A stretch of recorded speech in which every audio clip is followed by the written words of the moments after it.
Picture this. It's February 10th, 2026, and on Wall Street, it is pure chaos. We're talking full-blown cardiac arrest. The software industry just got hit with its worst single-day beatdown in over a decade. The NASDAQ 100 is in a nosedive, and investors are just watching, completely horrified. Now, this wasn't just another bad day for the market. No, this was a reckoning. And to really get what happened, we have to talk about the money. $100 billion. That's how much market value just vanished, poof, from traditional software companies in a single morning. We're talking giants, Salesforce, Adobe, ServiceNow. Their stocks just tumbled. And the reason wasn't a bad economy or some disappointing earnings report. Nope. It was something way scarier. It was a single, terrifying idea that was spreading through the market like wildfire. For the last 2 decades, the whole tech economy ran on this one beautiful, incredibly profitable idea: software as a service. You know the drill, right? It's SaaS. You pay a subscription fee every month and you get to use a tool. Simple. But on this one day, the market woke up and realized that entire premise was toast. The value was never really in the tool. It was always in the result the tool helped you get. For years, the story we all told ourselves was that AI was going to be a helper, a friendly co-pilot that makes the software we already use even better. Well, on February 10th, that story got completely flipped on its head. The new story, the one that vaporized all that money, is that AI isn't here to help software, it's here to replace it. And that, my friends, isn't just a market correction, it's a fundamental break in the timeline of technology. So what was the culprit? What kind of technology is so powerful that it could put a multi-trillion-dollar industry on its knees, literally overnight? Well, the answer is a totally new way of thinking about artificial intelligence. It's a technology called agentic AI. Let's break down what agentic AI even means. Okay, the best way to think about it is like this. A normal AI, like the ones we've been using, is like a calculator. You give it a problem, it gives you an answer. That's it. An agentic AI, on the other hand, that's like an accountant. You just give it a vague goal, like, hey, do my taxes, and it figures out everything else on its own. It plans the steps, finds the right documents, fills out the forms, the whole shebang. And this right here is the absolute key difference.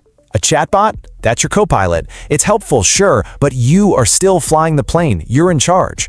An AI agent? Well, that's the pilot. You just tell it where you want to go, and it handles everything from takeoff to landing. And that distinction, that simple shift from co-pilot to pilot, is exactly what investors finally, terrifyingly, understood. So what was the spark that lit the fuse? It was a brand new product from the AI company Anthropic. It's called Claude Cowork. Basically, it's a desktop agent that puts that AI pilot in the hands of everyday business users. And the kicker? No coding required. Suddenly, anyone could tell it to access their files, hook into their apps, and just start automating really complex stuff right away. So how in the world does it actually pull this off? Well, it's basically a 3-step dance. First, it plans. You give it a big, high-level goal, something like generate the Q4 sales report and build a presentation for the board meeting. Next, it executes. It automatically figures out, okay, I need to grab data from Salesforce, I need to analyze it in a spreadsheet, and then I need to build some slides. And then, and this is the magic part, it adapts. It juggles all those different tools at once in real time, reacting to new info as it comes in. And the engine powering all this is Anthropic's new model, Claude 4.6. First off, its memory is just insane. It has what's called a 1 million token context window, which is like being able to read and remember an entire library's worth of your company's documents all at once. It can also create agent teams, which is like having a whole crew of specialized AIs attack a problem from different angles. But the real bombshell, the feature that truly terrified the SaaS world, is its ability to just bypass software interfaces entirely. It talks directly to the data, no clicking required. Now, to really grasp the sheer scale of this disruption, you have to appreciate just how massive the old model was. I mean, for 20 years, SaaS was the undisputed king of the tech world. It was everything. And I mean, the SaaS era had an incredible run, right? It took off in the early 2010s and then went into hyperdrive around 2020, when money was basically free. Sure, there were some warning signs later on, a little correction here, some slowing growth there, but what happened in February 2026 wasn't a slowdown. It was like the floor just dropped out from under the entire industry. The whole economic engine of this multi-trillion-dollar industry, it all came down to one simple concept: the seat. Companies paid a recurring fee for every single employee who needed to log in. That was the golden goose. That was the bedrock, and agentic AI just set that bedrock on fire. So, if the old world of seats is burning down, what's rising from the ashes? Well, it's a completely new economic model. We're moving away from paying for access to a tool and into a world where you only pay for the result. This chart just lays out the whole transformation perfectly. Just look at the value proposition.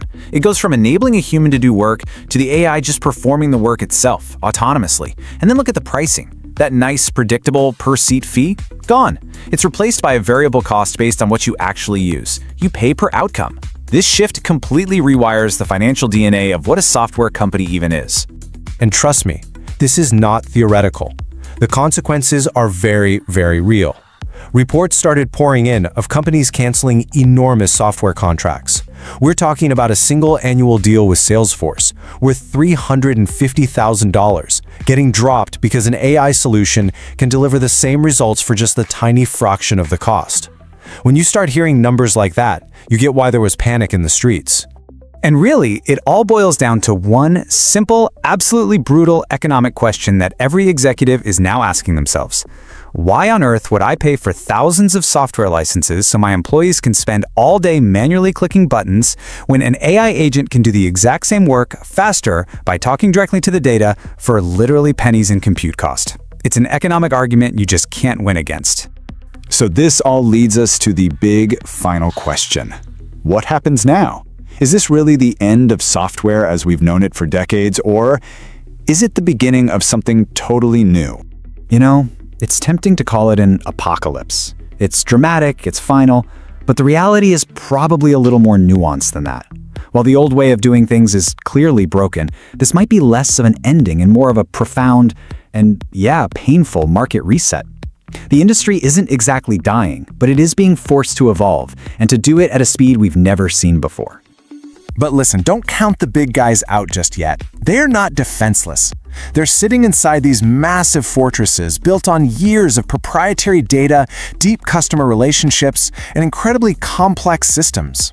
I mean, these tools are sticky. You don't just decide one Tuesday to rip out your company's entire financial system for a brand new AI. It's just not that simple. Ultimately, survival in this new world isn't going to be about selling software licenses anymore. The winners will be the companies that figure out how to use AI to deliver real, measurable business outcomes. The game is no longer about selling the tools, it's about selling the result. It's about weaving these AI agents so deep into your platform that you create unbelievable efficiencies for your customers. So here's the bottom line. A 20-year-old business model that built an entire industry was shattered in a matter of hours. This wasn't a dip, this was a deep structural break. The world where we all paid for access to tools is over, and the world where we pay for results has just begun. Which leaves a really powerful question for every single person in tech. Which world are you building for? Thanks for watching. Don't forget to like, subscribe, and share. It really helps the channel grow. See you in the next video.